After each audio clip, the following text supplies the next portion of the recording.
Hi everyone, welcome to our YouTube channel. And today we're going to learn about work, power, and energy. I hope you're excited. Okay, so our learning targets for today are the following.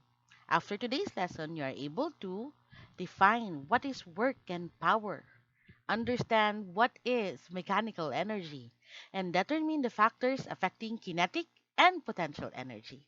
So let's begin.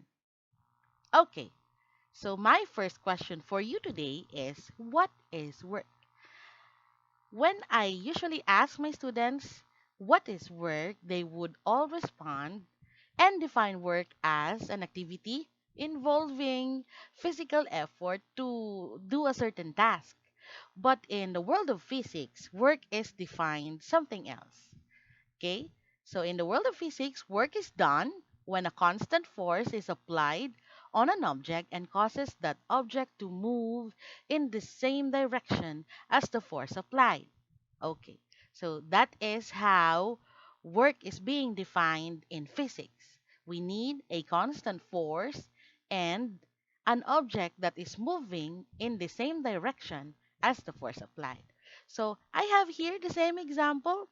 Okay, we have a little box here being pulled by a string towards the right. Okay, as you can see, we have force, and then the box is moving towards the right. Therefore, there is work done.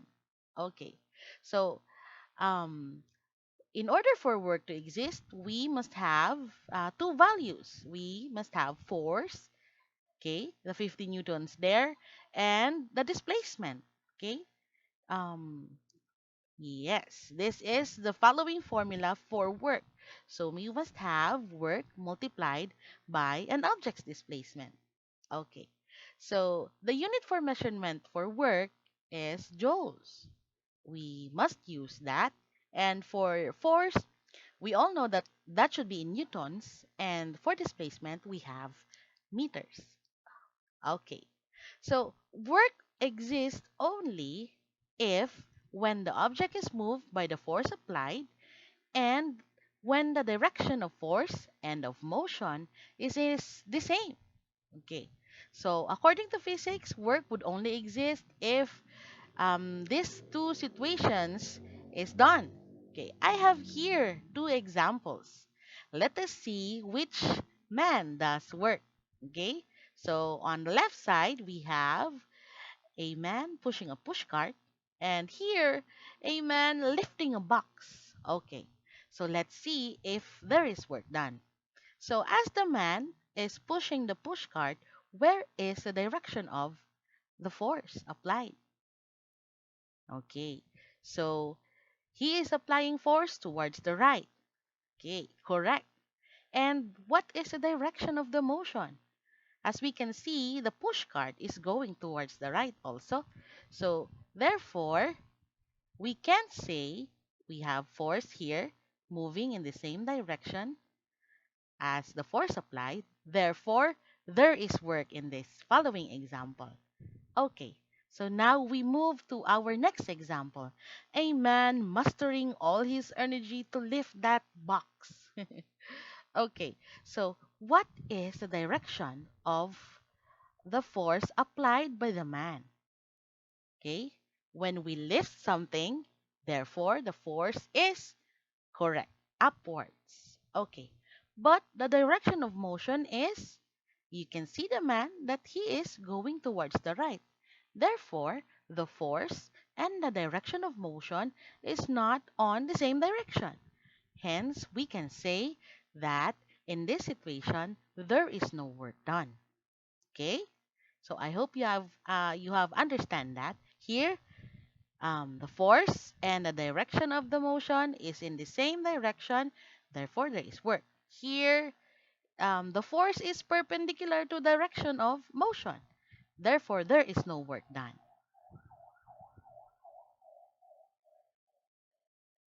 Okay, so I hope you have understand by now what is considered as work in physics. So I have here the following examples. There is work when you push a heavy shopping trolley for 10 meters. There is work. And when you lift your school bag upwards, When you lift your bag, there is work done.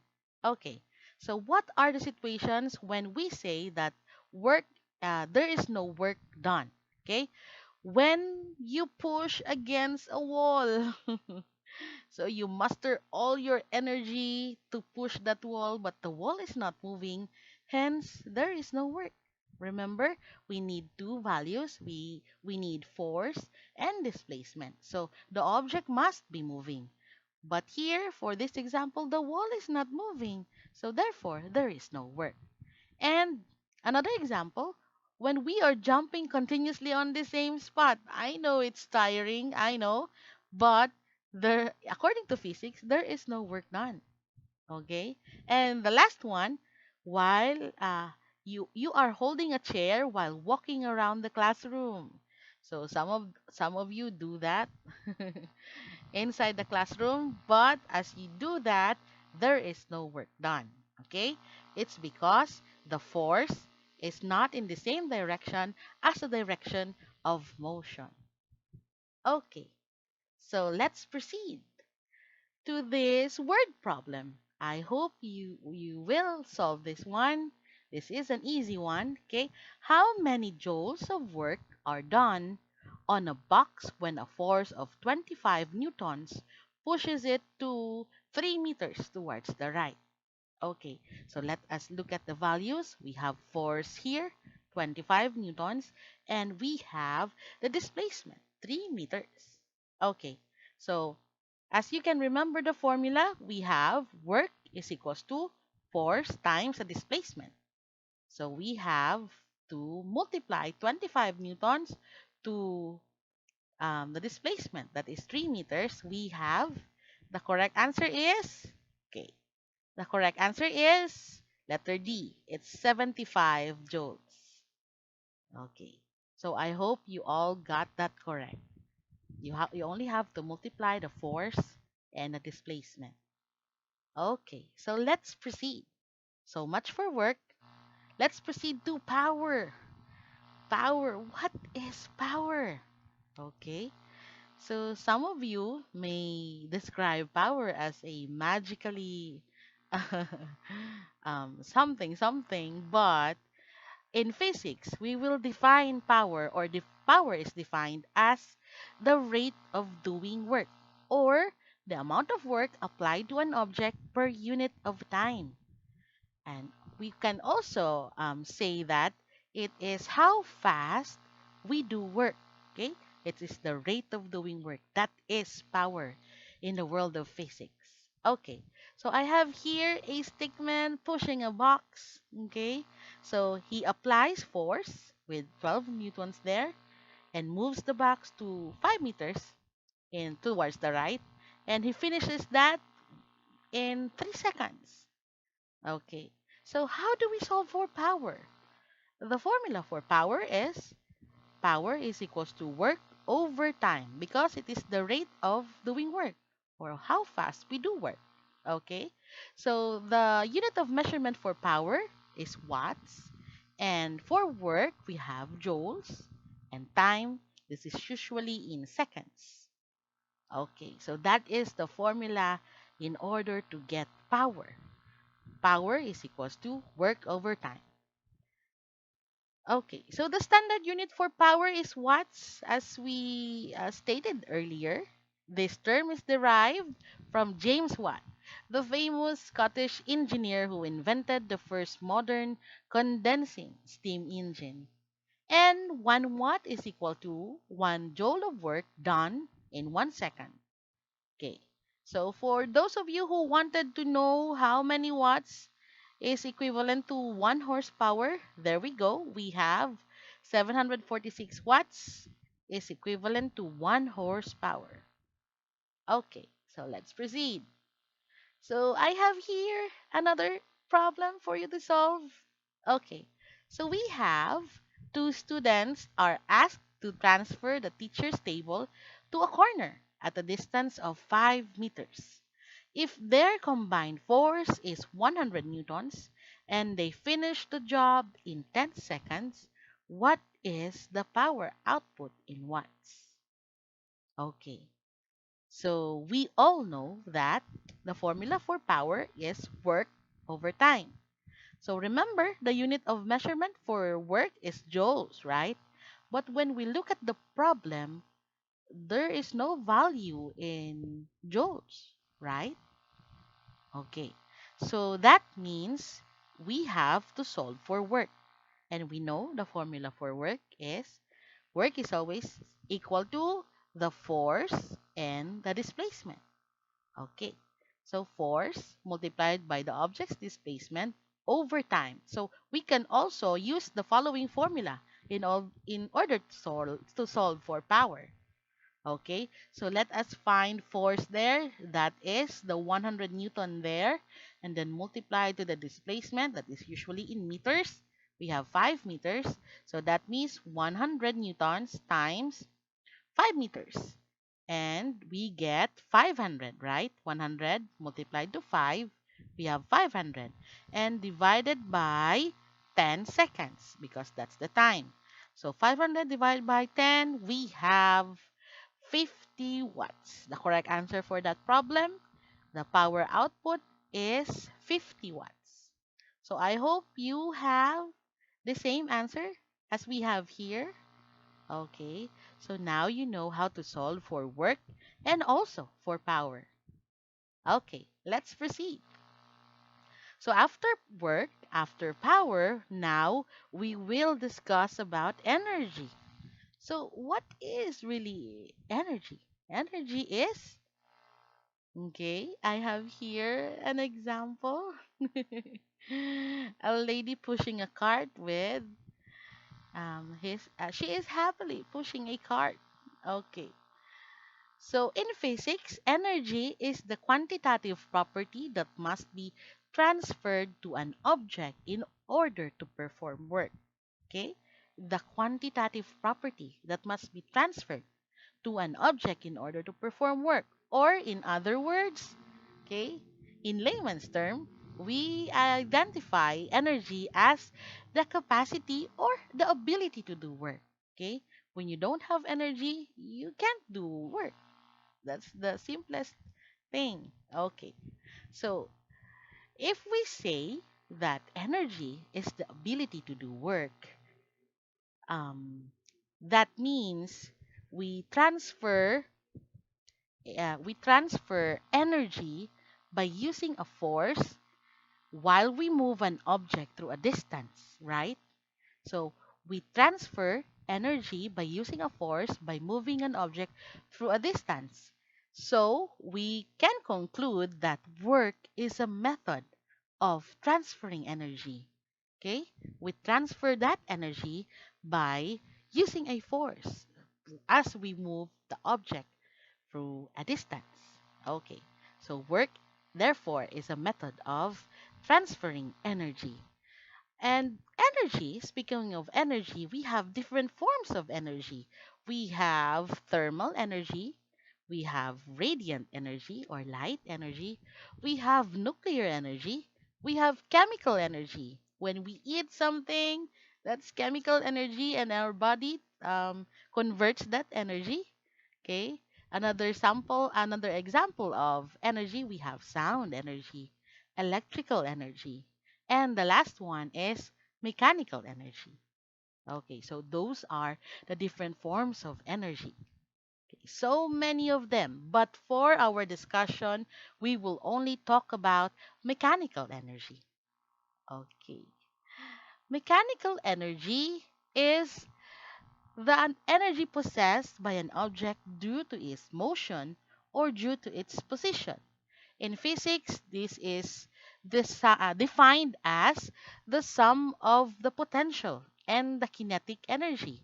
When we say sum, we add them up, right? Okay. So, therefore, the formula for mechanical energy is kinetic energy plus the potential energy. Okay. So, that is the mechanical energy. It is the energy possessed by an object due to its motion or position. And we have the following formula: kinetic energy plus potential energy. So, what is kinetic energy and potential energy? Okay.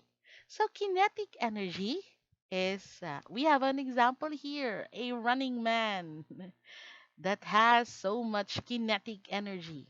Kinetic energy is a form of mechanical energy that is present in moving objects. Okay. So we can also define kinetic energy as an object, is the energy of an object because of its motion, because it is moving. So when an object is moving, it has kinetic energy. Okay. So what are the factors affecting kinetic energy? Okay. So I have here the following factors: the mass of an object and the speed of an object. Okay. So when an object has a bigger mass, it would really affect the kinetic energy of an object. For example, when we look at a car and a bicycle, okay, so different objects with different mass, okay, um, we can say that a car would have a greater kinetic energy compared to the bicycle, especially when both objects are moving, right? Okay. At the same time, when the car is moving fast, okay, we have speed here and running faster than the bicycle. Therefore, the car has more kinetic energy than the bicycle. So these are the two factors that would affect kinetic energy. Okay, so if these following factors affect kinetic energy, we have the following formula in order to solve kinetic energy. So we have 1 half multiplied to m and v squared. M stands for mass and v is the speed of an object squared. Okay? So also, you can use the following formula here if you are unable to use that one, how to use a fraction. How to use a fraction in solving that one. Okay, so no need to worry, no need to panic.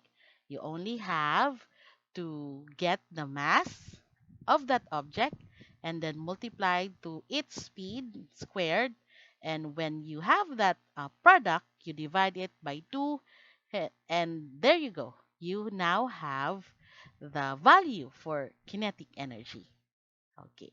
So much for kinetic energy. We proceed to potential energy. So now the man who was running earlier is on the top of a mountain. Okay.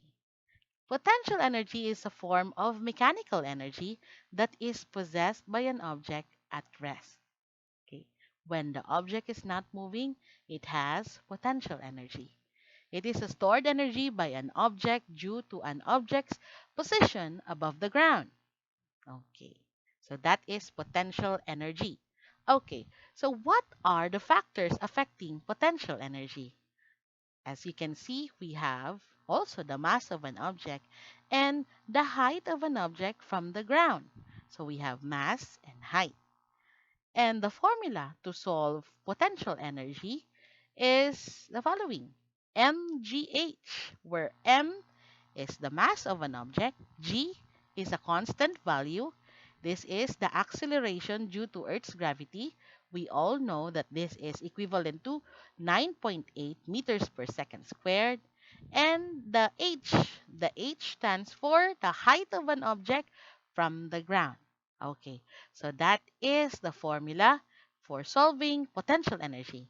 And the factors affecting potential energy are the mass of an object and the height of an object from the ground.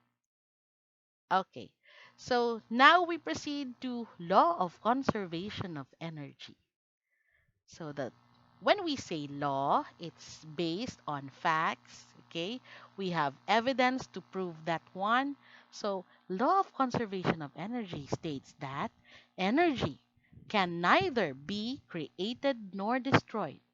Rather, it can only be transformed or transferred from one form to another. So it's safe to say that we cannot create energy. Energy is stored on different objects, okay? but it can only transfer or transform into another form. So we can also say that a system always has the same amount of energy, and that energy is converted into several forms, but the overall energy of that system will remain the same. It will remain the same. Okay, so what is the connection to mechanical energy? Okay, so I have here an example, a man on a bathtub. Okay, and he's going down. Okay, so again, the man on top of that slope has potential energy because the object is at rest. And when it begins to move downwards, the potential energy is now transformed into kinetic energy. Okay, as you can see that. Okay, because kinetic energy is the energy of the moving objects. Another example here is a ball rolling down a hill. Okay, as you can see, when the ball turns to color blue, it has kinetic energy. And when it momentarily stops here, it has potential energy. And that the same energy is also transformed into kinetic energy as it go down as it go down. Okay. And another example here, the conversion of energy when you ride a a typical ride like this one. Okay, so when the cart is up here, okay, when the cart is up here, it has potential energy, and when it goes down, it has kinetic energy. Okay, so as the law states earlier, energy cannot be created nor destroyed. It can only be transformed into different forms. So that is how mechanical energy works. From potential energy, it would be transformed into kinetic energy, and then that kinetic energy, when that object starts to when that object stops moving, it has potential energy. Okay, so I hope you learned so much today about work, power, and energy. Okay, that's it for now. See you on our next video. Goodbye, everyone.